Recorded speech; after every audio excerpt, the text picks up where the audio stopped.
de l'Assemblée nationale et camarades candidats pour moi-même, Christophe Bosso et Modeste Bat. Je voudrais vous dire avec émotion combien je retrouve ce micro de l'Assemblée nationale. Ça m'a beaucoup manqué.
La loyauté n'exclut pas l'efficacité.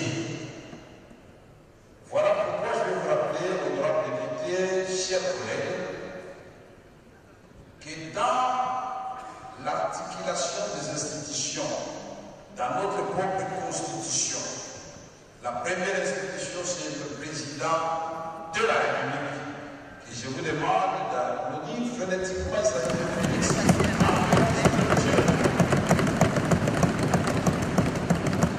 La deuxième institution, c'est l'Assemblée nationale. Et je vous demande de nous applaudir phonétiquement. Nous sommes tous le numéro 2 de ce pays. La troisième institution, c'est le Sénat. Je vous demande d'applaudir aussi. Le gouvernement, c'est la quatrième institution. Et les cours et tribunaux constituent la cinquième institution. Et alors, notre mission, en acceptant cette candidature, c'est d'abord redorer l'image de l'Assemblée nationale, lui donner ses lettres de noblesse. L'Assemblée nationale, c'est la représentation du peuple. Nous méritons respect et cette institution doit prêcher par l'exemple. Redorer l'image de l'Assemblée nationale, c'est la façon aussi de conduire le débat. La démocratie, oui. La contradiction, oui. Mais les invectives, non. Et je vous préviens maintenant, pour ceux qui veulent voter pour moi, que je ne vais pas vous flatter pour vous dire que quand je tiendrai ce micro-là, que vous soyez de l'opposition ou de la majorité, nous devons avoir un impact qui découle de la Constitution. Le président est irresponsable devant la Chambre. Ne demandez pas de comptes au président de la République. Demandez des comptes au gouvernement. Ce n'est pas très compliqué. Vous n'avez qu'à poser la question à François Mamba, à Alisaga Bonganga et les autres électeurs, les gens de c'est pour ça. Quand je l'avais dit, ils étaient fâchés. Mais finalement, ils ont compris. Le président ne gère pas le pays au quotidien. La Constitution vient du Premier ministre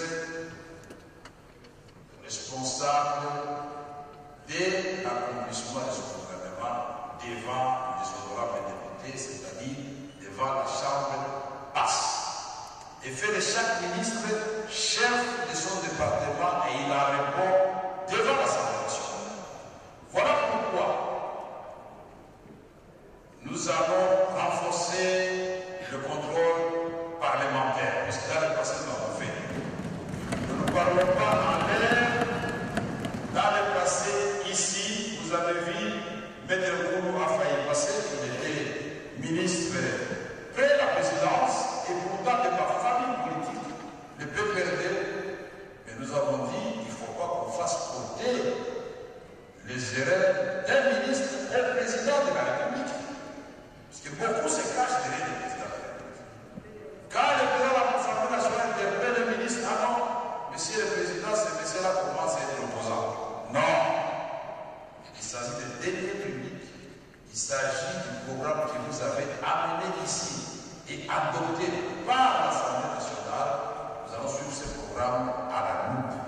Nous allons l'évaluer et nous avons fait des recommandations au chef du gouvernement, Madame la Première ministre, pour dire tel secteur, ce ministre en tout cas, nous voyons qu'il patauge ou qu'il régresse. C'est notre rôle. Le contrôle parlementaire veut dire aussi, et le professeur Bat l'a dit à juste titre, la Cour des comptes est sous la tutelle de l'Assemblée nationale. Les rapports de l'IGF sont déposés tout aussi bien auprès du président de la République, mais s'ils ne sont pas déposés à l'Assemblée nationale, c'est un manquement. Mais nous demandons qu'ils soient déposés ici pour que les députés, dans le cadre d'une mission renforcée, voilà les meilleures façons de combattre l'impunité. L'Assemblée nationale, c'était au lieu de savoir et au lieu de débat. Je ne peux pas m'expliquer qu'un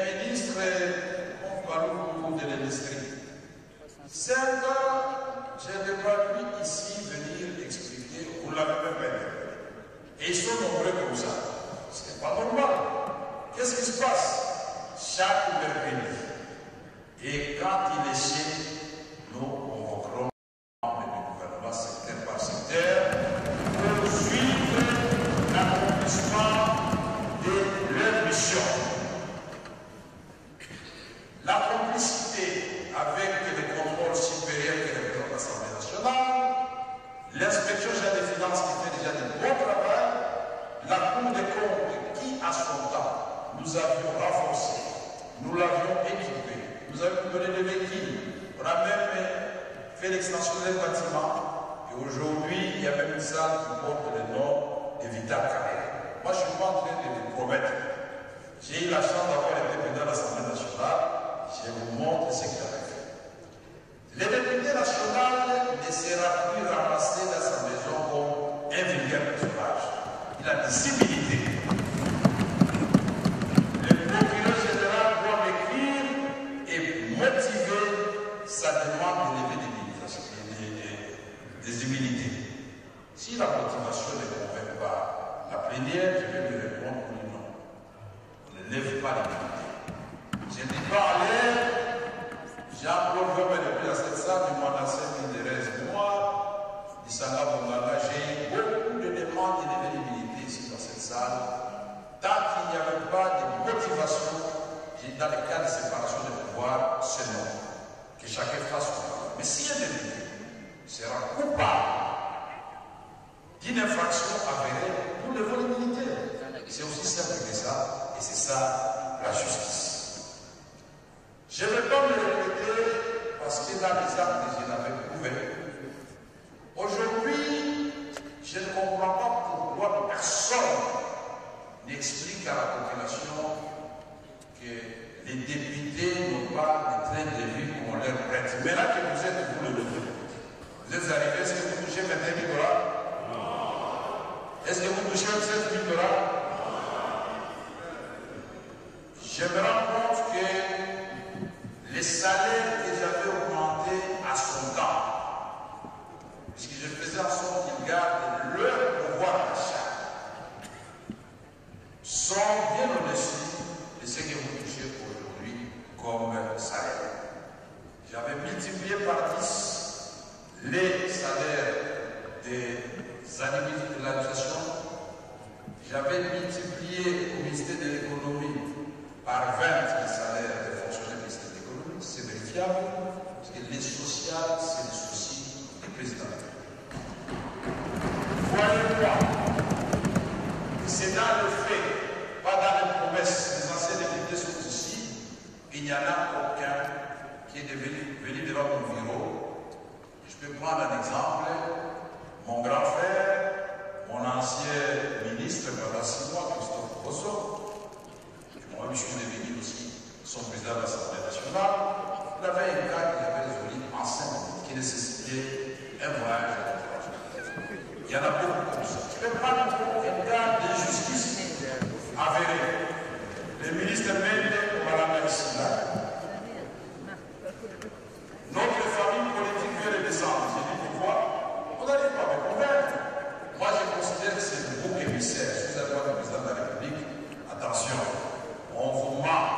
Lui, c'est le bouc émissaire. Les gens qui ont bouffé l'argent sont ailleurs. Et ça, je n'accepte pas. Il est là, il peut le prouver. Et le président va demander de me poser la question. Il peut travailler au ministère de la Communication. Les députés touchés à une date précise. Nous sommes l'autorité budgétaire. Pourquoi le ministre des Finances et des Budgets vont faire perdre? Pourquoi? Vous avez des instruments, puisque le budget c'est une loi, mais on doit l'exécuter. Mais un jour, avec le procès BAT, nous avons trouvé les femmes des militaires, 3 ministres. J'ai dit à ces femmes-là, entrez dans la salle. Qu'est-ce qui se passe? Nos militaires sont au front, ils sont impayés depuis 2 mois. Les ministres de la Défense de l'époque ont fait des rages. Vous avez des preuves? Ils ont apporté les preuves. Ça a coïncidé, si je mens. Le professeur Bati là, ça a coïncidé, il venait de retirer les salaire des députés. Nous devons savoir nous oublier parfois pour le peuple. J'ai demandé que maman, on vous paye aujourd'hui jusqu'à 2 heures du matin. On a payé les femmes des militaires. J'ai téléphoné au ministre des Finances et du Budget. Faites un bon engagement pour que j'ai appelé la Banque centrale à 10 heures, nous récupérons l'argent de l'Assemblée nationale. Jean-Claude Massaro, me voilà, il est là. Il avait payé à 10 heures de la nuit. C'est ça qui serait l'autorité. Nous avons fait la diplomatie parlementaire. Nous avons fait plus de 27 pays au monde, y compris le Rwanda qui gagne. Avec mon grand frère Léon Kemouadongo. Au début, il avait peur du Nord. Nous allons à Kigali, on va nous tirer, nous allons dire que vous là, vous êtes méchants, vous êtes agresseurs, vous suivez chez nous, et nous venons vous le dire en face. La géographie nous commande d'être là, mais si vous voulez que nous vivions en paix, retirez-vous de notre pays et les choses vont aller de l'avant. J'ai pris la parole au Congrès. Députés et Sénat, ça avait eu pour leur compte, et ça fait date. J'étais au Burkina Faso, j'étais à l'Italie, je présidais le Parlement mondial, j'ai été à Madrid, j'étais partout. Bref, la diplomatie parlementaire va venir. Vous allez voyager par les mêmes, mais j'ajoute des éléments. Pour les vacances parlementaires, c'est votre devoir. Moi, j'avais instauré, c'était respecté. Si ça ne se trouve pas dans le budget, il faut l'ajouter.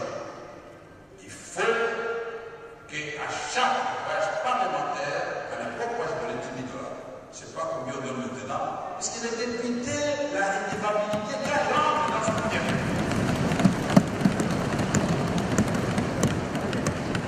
Dans Prosper, il rentre mais il a 500 personnes qui s'animent.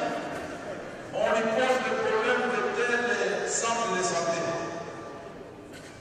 C'est pas comment la santé va faire la Seigneur dans la Gordo. Donc il faut que vous fassiez les vacances parlementaires pour 2 raisons.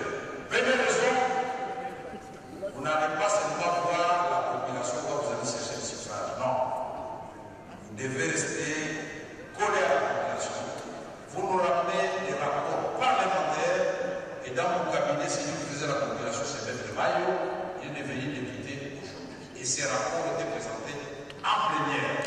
Et pour ces députés qui n'étaient pas partis en vacances parlementaires, lors des vacances parlementaires, ils n'avaient ni billets ni argent. Les Quinois bénéficiaient des mêmes avantages, parce que c'était compliqué. On a pris la distance la plus élevée, la plus coûteuse, c'était Goma Bukavu ou Lubumbashi. On a dit qu'on donne une moyenne, on donne à tout le monde, indistinctement. Maintenant, on aura des députés. Votre mission aussi, c'est d'élaborer les lois. On appelle ça proposition de loi. Vous en avez le pouvoir. Si les réformes viennent du côté du gouvernement, vous faites des votes s'il fait des propositions. Mais aussi, notre travail, c'est d'examiner le projet de loi qui vient du gouvernement pour les adopter avec nos amis du Sénat. Et je voudrais souligner ici qu'à mon temps, jamais, vous allez poser la question à mon Monenekeu, jamais je ne l'ai humilié en disant l'Assemblée nationale passe en force. Non. J'arrivais toujours à trouver un terrain d'entente avec lui pour que nous adoptions les textes dans les mêmes termes. Pour garder l'harmonie entre les champs, bien que la Constitution donne à l'Assemblée nationale le pouvoir de se passer de la vie du Sénat. Mais c'est une façon de respecter les gens. Nous voulons dire aussi qu'ici, là, les débats sur les thèmes d'actualité, en commençant par l'agression dont est victime notre pays, ces débats-là doivent avoir lieu et sans cacher quoi que ce soit pour que les gens, les nord-Kivu, les sud-Kivu, les courriers de l'ensemble du pays et le reste du monde puissent comprendre que le Congo est effectivement victime de... Oui, bah, ça fait 17 000, je suis encore à 12. Alors, pour que le monde entier comprenne que nous sommes victime d'une agression avérée. Honorable Président, c'est un grand jour. On n'aura pas une autre occasion. J'ai regardé ma montre, je suis à la 12e minute pour m'arrêter. Alors que mon père fait de cette minute. Alors donc, ce débat-là est très important pour voir. Il faut donner aux députés des éléments de langage. Des éléments de langage. Insulter, ça ne sert à rien. Mais quand vous articulez très bien, vous montrez la misère des Goma, la misère des Rutshuru, des Bassisi, des Drodo, des partout là-bas, des Chabunda, des fils de Baraka, de l'Équateur, des Mongolo et consorts, les gens vont comprendre qu'effectivement on ne doit pas jouer. Nous devons tous nous unir comme un seul homme pour faire face à cette agression derrière le commandant suprême Félix Antoine Tshisekedi Tshilombo et derrière le gouvernement de la République parce que il y a une collaboration interne institutionnelle. Mais c'est tout. Je vais exhorter le président de la République comme à son temps d'instaurer l'espace interinstitutionnel où les chefs des institutions se rencontrent et ceci découle de l'article 67 de la Constitution. Le président et les garants vont concevoir ces institutions pour que le président ait des suivis de tout ce qui se passe dans le pays sans se mêler dans la façon de le faire. Il a le droit, puisqu'il doit répondre après son mandat au peuple congolais. Ici, la femme. Jamais la femme ne se sentira ni marginalisée dans ce stade, ni humiliée. Vous serez respectés, mesdames. Les jeunes, je confie votre vivacité, votre audace pour porter haut le flambeau de la République démocratique du Congo. Avec toutes les richesses que nous avons, on peut faire des miracles. Au niveau du PCR, nous n'avons pas attendu. Quand le président a commencé son discours, il a fait 6 priorités. Les voici traduits en actes. Et nous avons eu le privilège de nous les remettre et de remettre à Madame la Première ministre comme contribution. C'est d'une part les actions à prendre, les coûts, la durée et l'évaluation. Les routes, mais comment vous allez construire des routes avec l'argent de l'État? L'autoroute. Ça ne se fait plus comme ça. On fait ça en biotique et vous donnez le péage et nous aurons des routes qui vont relier d'autres provinces de la République démocratique du Congo. La salubrité, est-ce que peut-être qu'on va vraiment les vivre là? Mais les députés sont là, ils regardent, vous laissez les gens tranquilles. Non, on doit travailler, on doit secouer les cocotiers dans le bon sens. Je voudrais rassurer la Première ministre que nous aurons une collaboration, des respectabilités mutuelles et des complicités pour faire avancer les affaires de l'État. Mais ceci ne veut pas dire quand l'Assemblée nationale constate qu'il y a quelque chose qui ne marche pas, on va laisser tranquille. Vous vous rappelez, à l'époque, même Papa Gizenga, je l'avais appelé ici, le jour il a dit il y a un arrivé. Il était venu s'expliquer. Et il a répondu à François Mamba, je me souviens que tes pays c'est le métier. Donc sentez-vous à l'aise. J'avais beaucoup de choses à dire, mais je sens que vous me demandez de m'arrêter là. Sinon, j'avais un projet de secret à vous donner. Mais je le ferai quand vous m'aurez élu président de l'Assemblée nationale. Et je demande vos suffrages et je dois ressentir par vos applaudissements frénétiques. La République démocratique du Congo, ce n'est pas un menu frétard. C'est un géant cœur de l'homme. Il doit récupérer sa place. 2 345 000 km². 120 millions de terres arables. Réserve de bassins d'eau. Deuxième forêt du monde. Tous les métaux dont on parle pour la voiture électrique, c'est chez Production, Cobalt, Colta, etc., etc. Et tout cela doit faire en sorte qu'il y ait jonction entre l'intelligence et la pratique pour produire le changement dans notre pays. Quand le